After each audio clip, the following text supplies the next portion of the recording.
Hello and welcome to MLIV. This is Dr. Mark Miravalle. My friends in Jesus and Mary, the seven sorrows of Our Lady have a special relevance to the time of Lent. Of course, not exclusive to Lent. We know that the major feast for the seven sorrows is September 15th, but few are aware of the fact that there used to be a special feast day on the Friday before Holy Week, which was called the Compassion of Mary. And the church, in its liturgical wisdom, thought it was very fruitful to ponder the sorrows of Our Lady in union with the sufferings of Jesus for our redemption.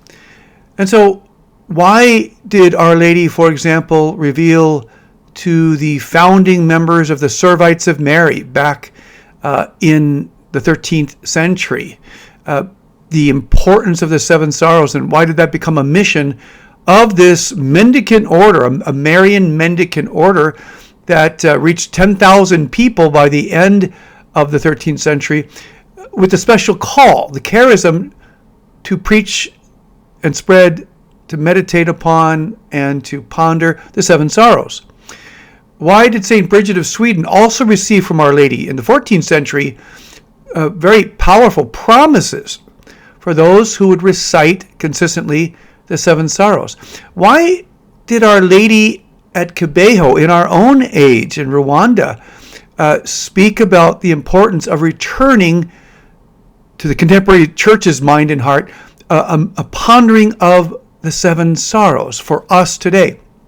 Well, two essential reasons. Number one, if you ponder the seven sorrows, you truly appreciate, like never before, the role of Our Lady as the co-redemptrix, the suffering that our mother did totally in union with Jesus, completely dependent on Jesus, but still uniquely Marian for each one of us. Every gift of grace should be applauded, should be revered. And Our Lady's gift of grace, her role in the redemption, was something that, as St. Louis Marie de Montfort tells us, was absolutely ordained by God as the best way by which we come to Jesus, is pondering, living, consecrating ourselves to Our Lady and to her unique role in the redemption. The second reason why it's so fruitful and why in a special way it's relevant to the season of Lent is because as we ponder how Our Lady suffers, it helps us to suffer better. It helps us to suffer well. I would dare say, my friends, that if you take the seven sorrows together, it will incorporate, it will encompass, it will include all elements of human suffering. That includes all the elements that we are called to suffer. But here, as we ponder how our mother endured her seven sorrows, it teaches us how to suffer more patiently, with greater perseverance, with more charity, and ultimately offering every single element of our suffering with Jesus and Mary for the salvation of souls. That's a sublime value, and that's why Our Lady calls us in a special way to remember her sorrows to help us with our sorrows. So let's briefly go through the seven sorrows, and I do encourage you, and I know, during Lenten times we're always wrestling with what is best to do, what sacrifices, what new prayers. But I would be remiss if I didn't strongly encourage you to, in some way, incorporate the seven sorrows into your Lenten experience. Our Lady, in her approved apparitions in Kibeho, Rwanda, specified Tuesdays and Fridays as special days of relevance to ponder her sorrows. Isn't that interesting? Those are the days, if you pray 5 decades of the Rosary each day, those are the sorrowful mystery days. So it is to ponder what Our Lady did alongside and in total union in service to what our Lord does, the two hearts that saved us. And that will help us, help our hearts to be formed according to the Sacred Heart of Jesus through the Immaculate Heart of Mary. So let's give a quick pondering to these seven sorrows. And again, in most formats, it's simply reciting the sorrow One can pray an Our Father, but the heart of it is 7 Hail Marys while we're pondering Our Lady's 7 sorrows. So the first sorrow is the presentation. And we recall that with the presentation, Simeon comes up to Mary and Joseph about the child Jesus and says essentially, to Mary now, your son will be the light of the world, but he'll also be a sign of contradiction. And therefore, too, your heart too will be pierced. And so from that moment onward, and most commentators, even mystical authors, say that even from the Annunciation, Mary knows clearly that her child will be not only the Messiah, but he will be the fulfillment of the suffering servant of Isaiah. And that means his suffering will be so intense, he will be hardly recognizable. And so clearly what Our Lady starts with at the Annunciation is confirmed in the words of Simeon. That means, as other spiritual writers will say, Mary's joy from that point onward will always be a qualified joy. Why?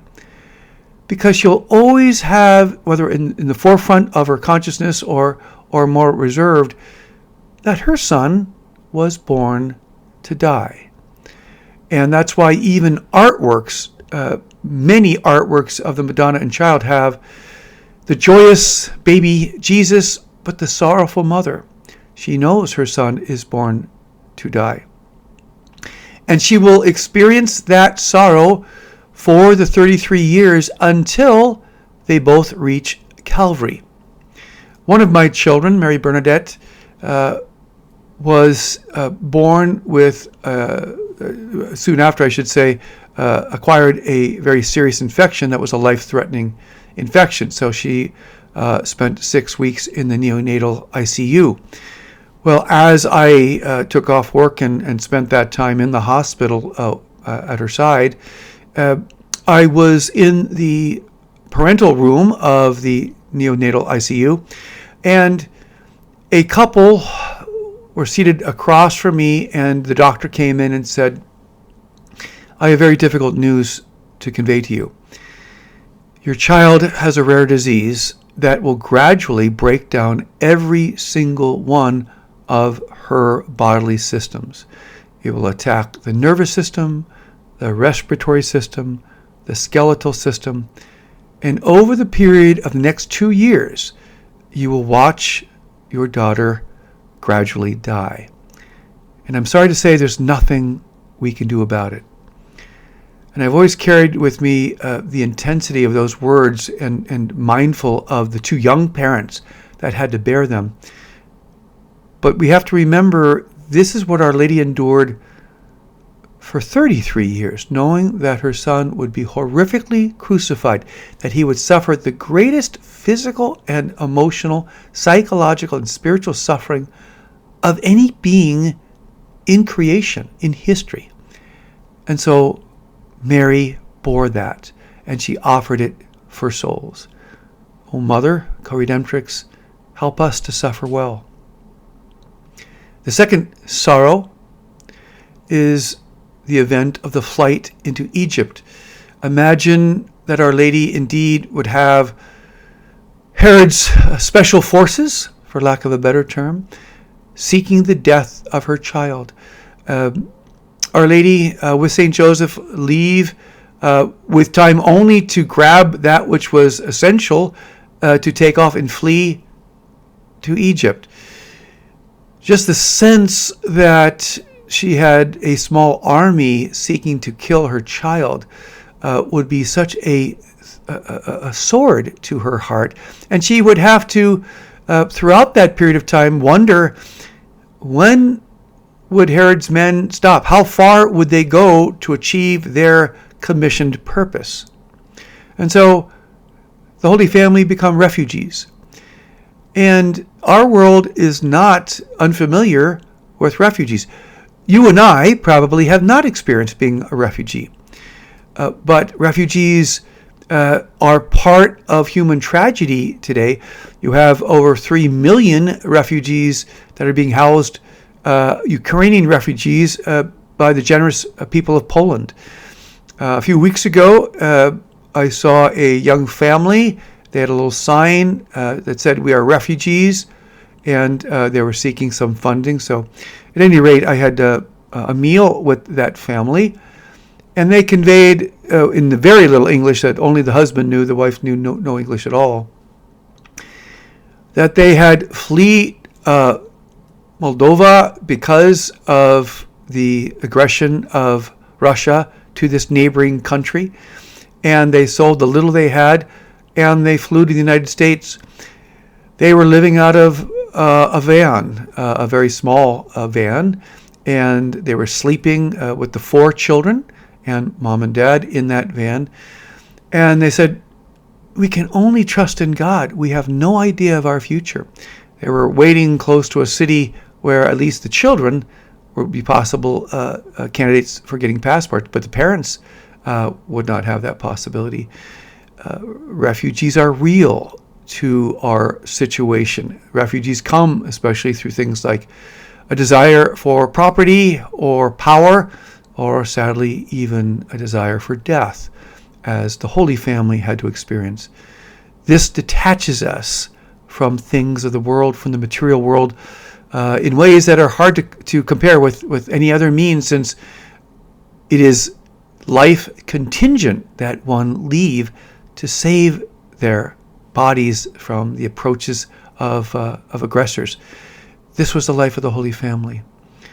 O Mother Co-Redemptrix, help us, according to our own circumstances, to suffer well. The third sorrow of Our Lady is the loss of the child Jesus. The hearts of Jesus and Mary were united as soon as Our Lady says yes, at least in the sense that it's blood from her Immaculate Heart that's pumped to her womb that would begin to form the fleshy human heart of Jesus Christ. Those two hearts would not be separated until the event in the temple, where for 3 days Our Lady would be separated from her Son's most sacred heart in a physical, geographical way. Parents are quick to testify the anguish that happens if they lose one of their children at a public event, even for 10 minutes, especially a small child. At first, one just frantically searches, and then one starts thinking of what could have happened, and if it extends to 20 minutes or a half an hour, one is pondering the possibility of kidnapping and other terrible possibilities. But what about for 3 days? And so we see that God the Father does not protect Our Lady from the deepest human sufferings as part of her role as the Co-Redemptrix, the new Eve, with Jesus, the Divine Redeemer, the new Adam. And so we ask Our Lady to help us to experience these separation experiences we have with children. Sometimes the child is not so small, not so young. There's a separation sometimes through difficulties that happen, through strained relationships. But all parents suffer when they're separated from their children. And we have to use that suffering, as Our Lady did, to save souls, to offer it for the glory of God, the salvation of souls, for the triumph of the Immaculate Heart of Mary. O Mother Co-Redemptrix, help us to suffer well. The fourth sorrow, through the seventh sorrow, bring us in proximity to Calvary. And the fourth sorrow is where Mary accompanies her Son carrying the cross. In the Passion of the Christ, it is dramatically posed that Jesus looks to Mary. This is extra biblical. It really comes from the revelations of Blessed Anne Catherine Emmerich. But there's a glance between Jesus and Mary as Jesus falls under the weight of the cross. And Jesus says, "See, Mother, I make all things new." And so Our Lady, as the Co-Redemptrix, is called to join her divine Son, the only divine Redeemer, in this great work. Who may you be called to support during a great cross, to help survive, to help endure, to help persevere during an event of great suffering.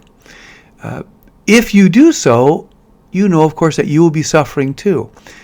That's why compassion, from the Latin root, means cum passio, with suffering. That is, to suffer with someone. It's not just a remote empathy. It's to suffer with them. And so we ask Our Lady to help us to suffer with whom we are called to help carry their cross.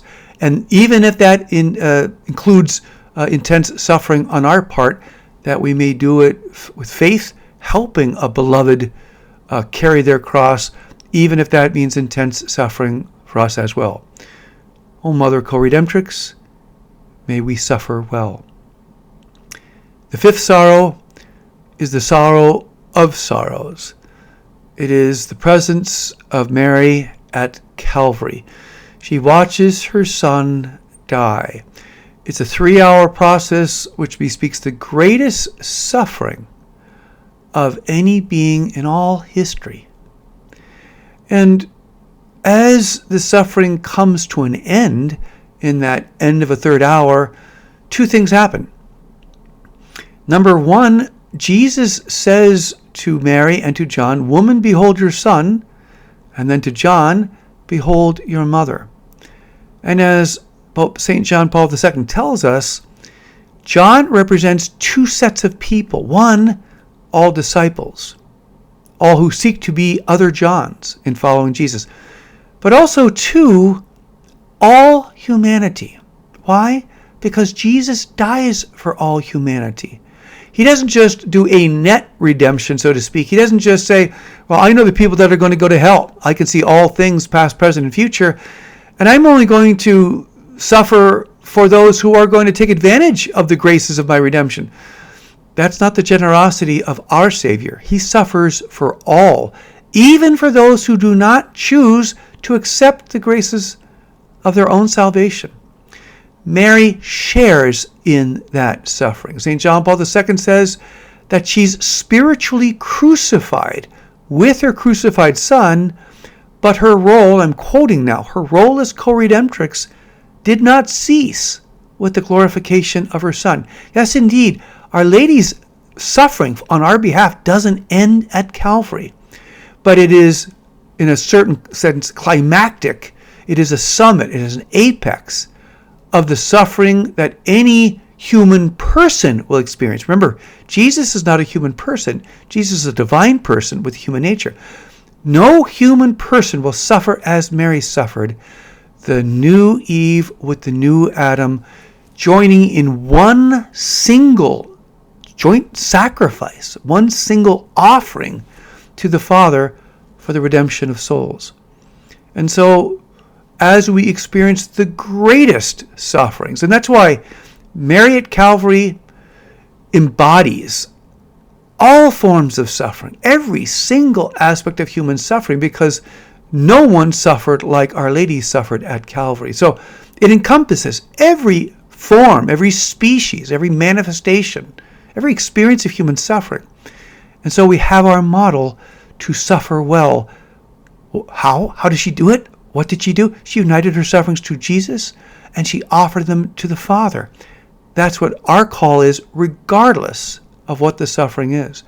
Remember what Our Lady tells the children at Fatima. Make of everything you can a suffering, and offer it to the Most High for the salvation of souls. O Mother Co-Redemptrix, may we suffer well. The 6th sorrow is commonly called the Pietà. This is when the dead body of Jesus is taken from the cross and laid into the arms of his mother. Here, my friends, Jesus has given up all for you and me, and Mary gets a concrete examination of the price of the forgiveness of my sins, my personal sins, and your personal sins. Every scourging, every hole in his scalp that comes from that crown, every section of body of flesh that is removed from the flagrum, the Roman instrument of torture, which typically had 3 straps of leather with a ball of iron or lead or a stone at the end, so every striking would count as 3, and those would literally remove sections of flesh. The mother sees it all. She sees it firsthand. She washes Jesus. She washes the body of the redemption, which, remember, she gave him. She gave him that body, the instrument of redemption. And that's Hebrews 10:10. We are all sanctified through the offering of the body of Jesus once for all. That body came from Mary. And so we see now a grief at an ultimate loss. Now Jesus has died. I recall a mother, a very dedicated mother, who lost her child when her child was very young. And as people tried to console her, she would later admit that the consolation didn't help. It was, in some cases, even harder, because the depth of her suffering was so intense that well-intentioned efforts to console her were not being satisfactory. She said, "I could only stare at the Pietà because I knew that woman knows what I'm enduring. That woman knows what I'm going through." And so pondering this sixth sorrow helped this mother experience the grief that comes from death.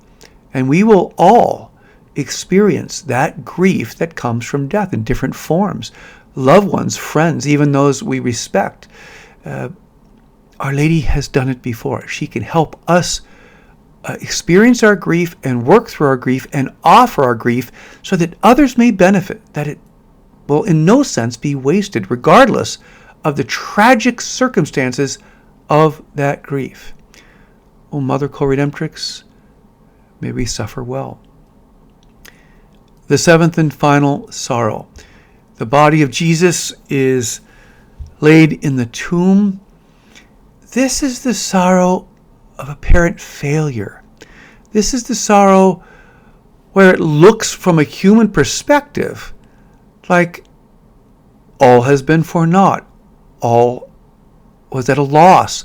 All well-intended resulted in nothing. In fact, it resulted in far worse than nothing. It resulted in tragedy. That would be a human perspective. It was not the mother's perspective. It was not the Co-Redemptrix perspective.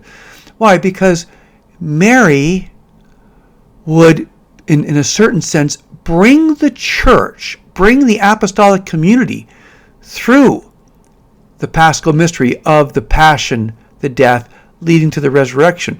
Do you know why we honor our Blessed Mother every Saturday?